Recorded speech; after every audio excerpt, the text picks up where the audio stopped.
This is TWiT. So what are we looking at here? We're looking.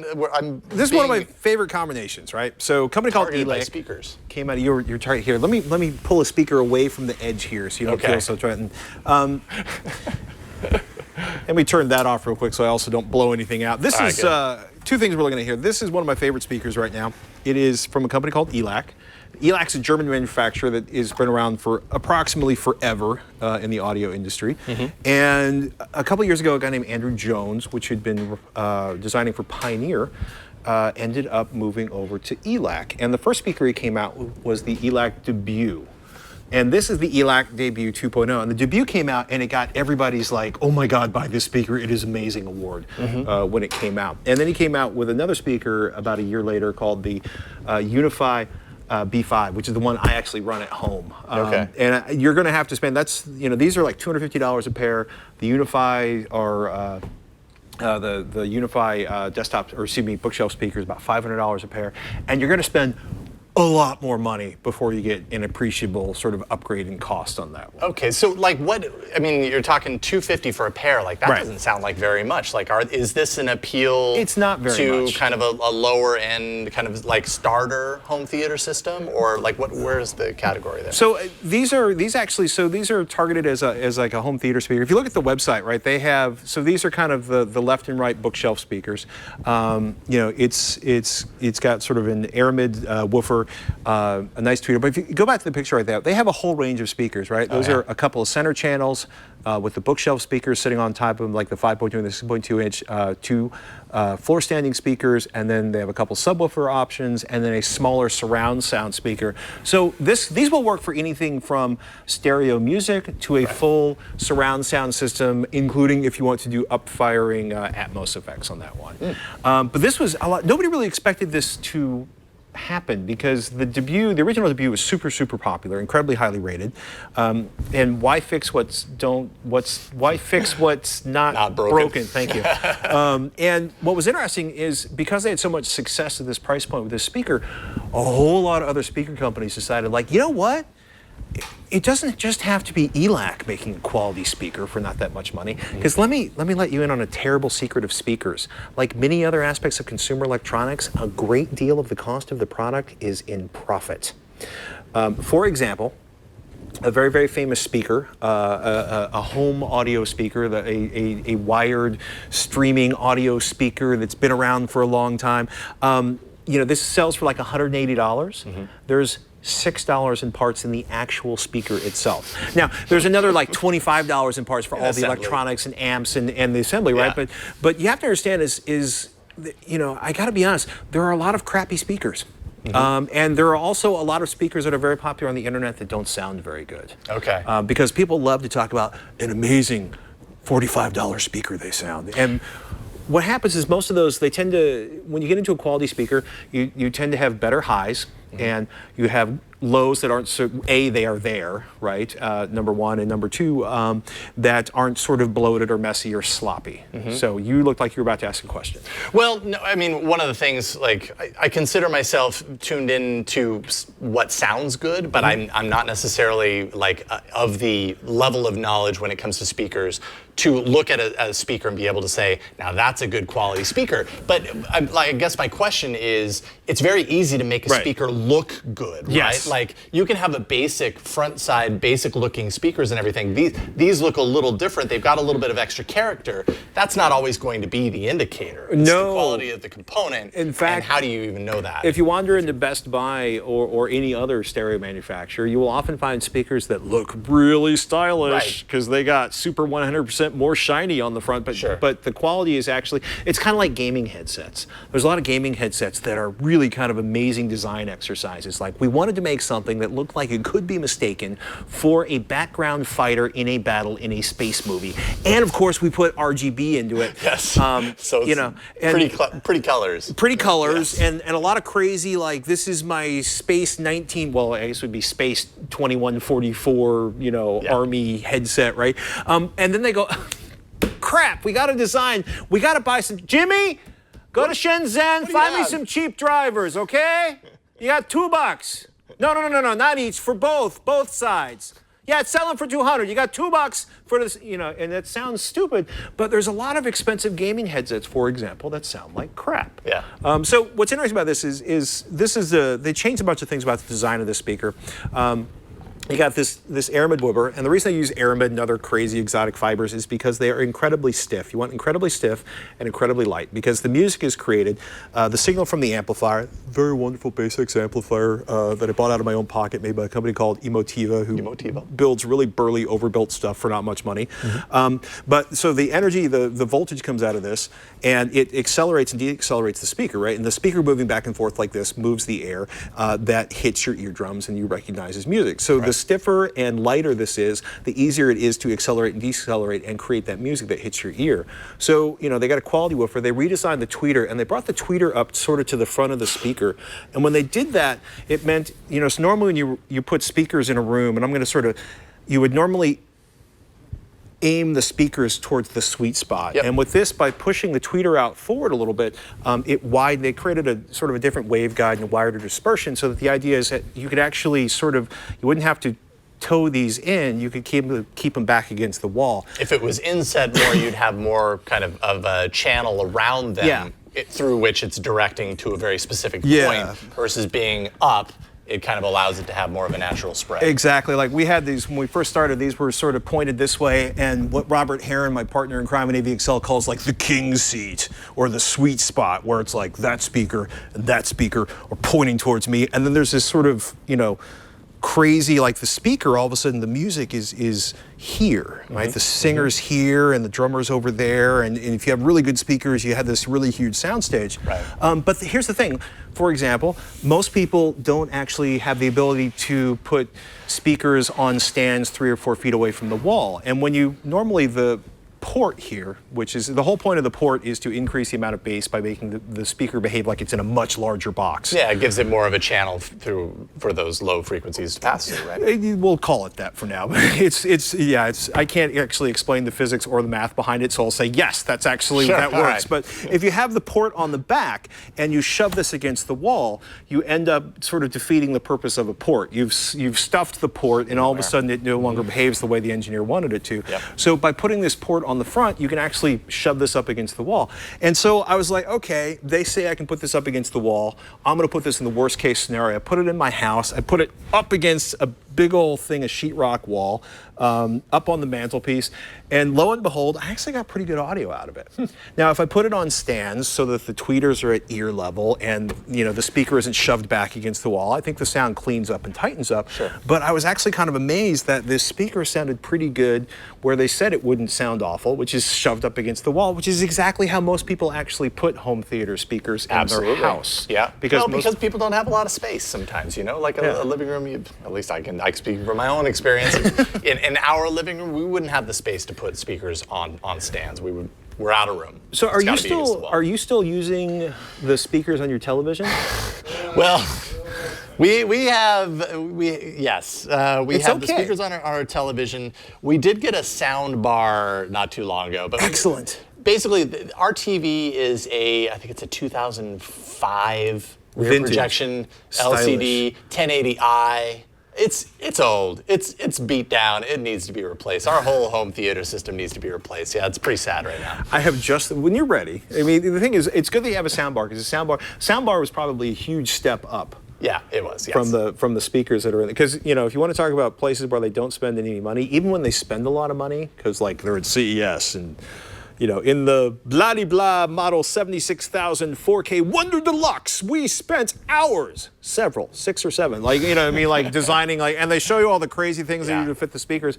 But the reality is there's no space inside of a TV for speakers, and they can't spend a lot of money on the speakers because they spend it all on the screen and the processing, at least you hope. But take a look, we have a picture of like what the inside of one of these speakers looks like. And what they did is they use MDF, like medium density fiberboard, or maybe it's something like that. But essentially they use what amounts to powdered wood held together by epoxy, which is super inert and stable.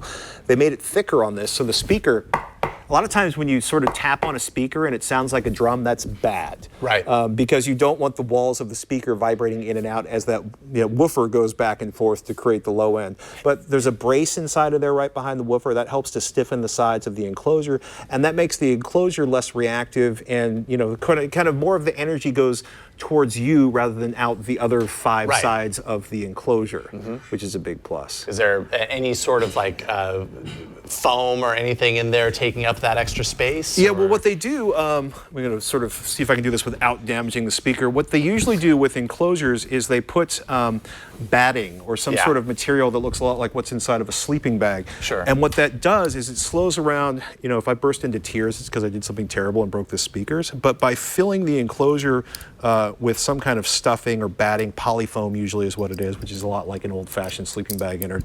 What it does is it makes it behave like a larger enclosure. And you've probably heard me say behave like a larger enclosure 2 or 3 times already, because the way to get the most bass out of something is by actually having a very, very big enclosure. Like floor standing speakers usually go down lower than bookshelf speakers.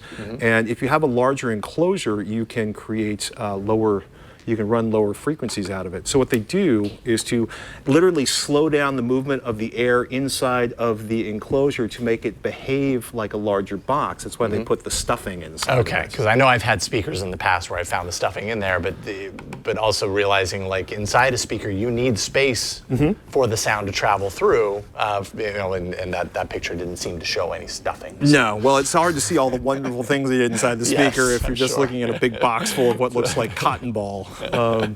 But I'm pretty sure once I pull this back off, I'm worried. I'm a little worried. I know you know what you're doing and that it won't break, but well, that makes one of us. This is this is the point at which I break things. Well, okay, so right here, meaning to. Very careful to pull that out. So this is actually what you're seeing right now is, there we go. So this, I just forgot the word for this. This is what actually splits so the audio is coming in through these wires. I don't know if we can quite see them, but there's essentially, this is really funny. I actually have built several of these and I've completely spaced on the name. This basically divides sends the low end frequencies to the woofer and the high end. Thank you. Yeah. It's good that we have an expert here. But if you look inside of there, you will see the inside of the case, and somewhere there's there it is. So you can just kind of see it right in through here. You can see that white stuff inside of it. I'm not going to pull it because it's probably glued to the outside of the enclosure, but you can see all of that white fluffy stuff inside of there. And that is the polyfill or stuffing that makes it behave as if it's larger. Thank you for remembering the word crossover. I've created digital crossovers using Mini DSP, and I've built crossovers, and I've replaced crossovers, and I've recapped crossovers, but I can't remember the word crossover. So I'll say that a few more times so that it sticks. So okay, I see though. It's not taking up an insane amount of space in the middle of the speaker, but it's definitely there on the walls. I've seen some speakers where they basically fill the entire speaker. That's exactly what I'm talking about, and I will fully admit they were probably really low quality speakers that I remember seeing that inside. And I will also say, money is not necessarily an indication that you're getting a great speaker. A couple years ago, Robert Heron and I were wandering through CES, and we walked into this room. These huge speakers, they're like 6.5, 7 feet tall. And they were sort of shaped like this, and there was just, it was like, you know what I mean, like you're in the Met and you're looking at the sort of Louis XIV unhinged furniture for insanely rich people who own entire countries department. And this was like this extraordinary inlay, like some incredibly talented craftsperson had spent a lot of time working on these enclosures. They were magnificent. And we went and we sat down, and somebody from a very pretentious audio publication spent about 10 minutes discussing the provenance of the recording they were about. It was bad. It was like the worst of wine people going on and on forever before letting you drink. Not that I get to drink anymore, but you understand what I'm saying? You're in the part of the state where we get that. Absolutely. And so they finally play it, and I'm like, wow, these really sound like crap. And I'm like, these are like $100,000 speakers, and they really sound They were okay. And we went like 2 doors down. There was a set of $20,000 speakers, which, don't get me wrong, is still way too much money for speakers for most humans. Right. But they sounded extraordinary. Like everything, you could like close your eyes and the band was there, and you were feeling the thud from the bass and the kick drum and the vocals, and it was extraordinary. It was this amazing image painted in sound.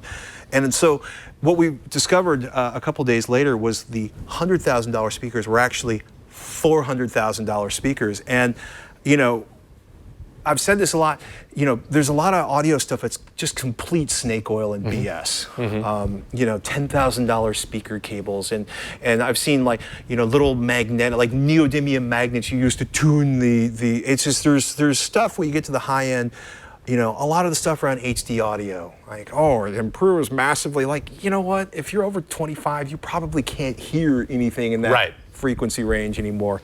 And people like to spend money, and I'm down with people pumping the economy. People are very passionate about audio and sound quality and music. But it's amazing what you can get for a couple of $100. And that's the case with these. Yeah, and you know, and if you don't have a lot of money, start with used speakers. Start with whatever you can get. You know, one of the best deals out there, I've said it before, I'll say it again, Sony MDR 7506. Which is a $79 set of headphones from Sony, which you can also use to, like, drive tent pegs. I mean, they're bulletproof. They sound fantastic. Start with them plugged into your phone or your computer. If you want to upgrade, an AudioQuest Dragonfly is a nice step, or a Shit Full of 2, which is a little tiny headphone amplifier and DAC. And just listen to your favorite songs. Pay the extra for Spotify. That's been the premium Spotify, or for Tidal, or get your CDs and rip them to FLAC. Higher definition. Start with a good source. Start with a nice set of headphones like those Sonys, and then, you know, once you've done that for 6 months, you can turn around and decide whether or not you need to upgrade at that point. You may not. You may never, or I may have just set you down on a terrible path where you eventually isolate your friends and family by spending everything and money you don't have on a great AudioQuest adventure for the exquisite experience of sound. But, so are these the speakers that you're using in your home, or you've been testing these? I've been what testing have you been these. Testing them with? I've been testing these with a relatively inexpensive Onkyo AV receiver in a 5.1. Eventually I will find the camera to point these towards, in a 5.1 surround sound system. I've used them in a stereo configuration with this Emotiva amplifier, this Basics. And these are, I gotta give a shout out to Emotiva, because I bought this off Craigslist. This A100, it's a fairly powerful amplifier. It's robustly built, a lot better built than a lot of the stuff you'll find in that price range. Onkyo does some nice stuff around $250, $200. There's a lot of used amplifiers. Like, if you don't have money, go on Craigslist and find on Craigslist. Or just buy an old AVR, like a 5.1 AVR. Like, nobody wants old AVRs. They sell for like $100. They'll do great with stereo music. But, you know, my favorite speakers at home right now are the step up from these, the ELAC Unifies. That's my primary, like, I'm listening to stereo music and I'm very seriously paying attention to the experience. But I gotta say, these are really impressive, and they're amazing for the money. Nice. So. $229? No, sorry. About $250. $250. Yeah. Awesome. Yeah, it's gonna be interesting. I've heard that a big challenger for these, a company called Q Acoustics, which nobody knows in the United States that much. They've just released the 3020i this summer, another $250 a pair speaker, a little bit smaller. Yeah, I was going to say the scale's a little different. You don't have the bass channel, or at least if you do, it's going to be on the back. It's on the back. The port's on the back on those, so you couldn't shove those up against the wall. But those go down to about 60 hertz, which is fine if you have a subwoofer. Not as awesome if you don't have a subwoofer. But I got to say, there's a lot of amazing audio gear out there, and you don't have to spend all of your money on it, unless you want to. In which case, I'll help you spend all your money too. In which case, there are plenty of options for you to do that as well.